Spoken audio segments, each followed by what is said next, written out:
My name's James Kent and my student ID number is 200991. One of the fundamental theories and principles to HCI design is perception. Now in perception there are three subcategories. This could be visual salience, trigonometric theory and pattern perception. So I wanted to cover exactly what visual salience is, and I will also show you some examples on screen. So here's a brief description of what visual salience is.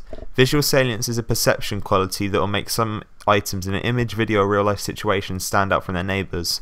So if we're looking at an image, there could be a certain item in this image which stands out from the rest, and this is how we see visual salience, as certain things will pop out to us and catch our attention. So here are some examples. Now from this image we can see that the red rectangle stands out from the green rectangles. This is an example of a pop-out effect, as the red rectangle immediately grabs our attention from the rest of the image. Now this also works the same way in a video file.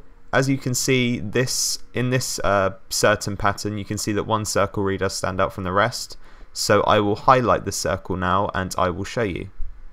So I've put an arrow next to the circle that stands out to us. One of the main reasons this circle stands out is it has different characteristics to the other circles. As you notice, it spins a lot faster than the others. Now what's different in this image is that one of the rectangles is a different orientation. Now as we can see from the rest of the image, all the shapes are lying down flat and one is upright. Now this stands out to us due to us noticing this one first compared to the rest of the shapes, and we almost want it to be the same as the others so it shows a set pattern. So the next category is behavior models, and there are three subcategories to this also.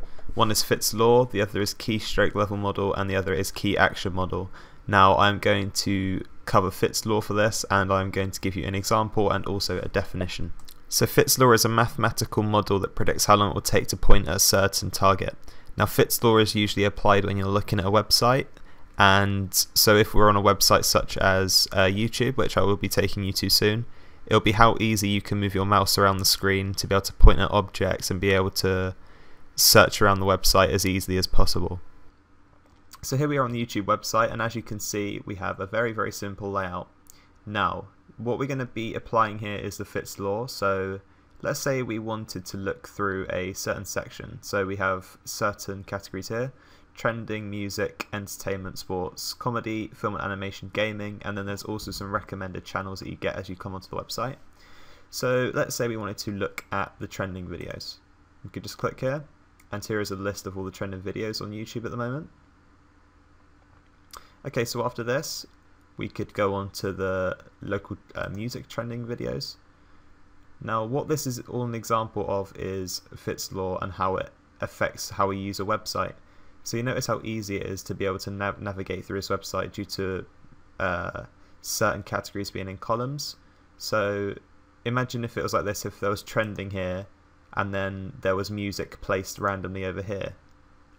It wouldn't be as easy to use, and this is a main key example of how Fitts law is applied to websites and how we don't even realise it's being used.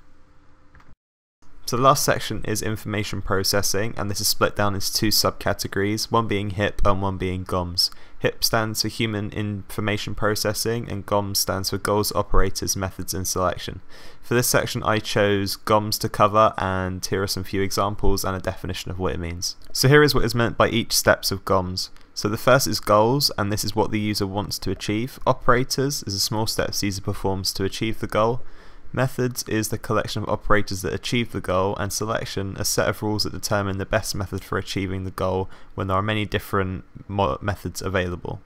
Essentially all GOMS is an explanation of how you performed certain tasks. So using these four categories, goals, operators, methods, selections, you can describe each step a user must perform in order to achieve the specific task that has been set.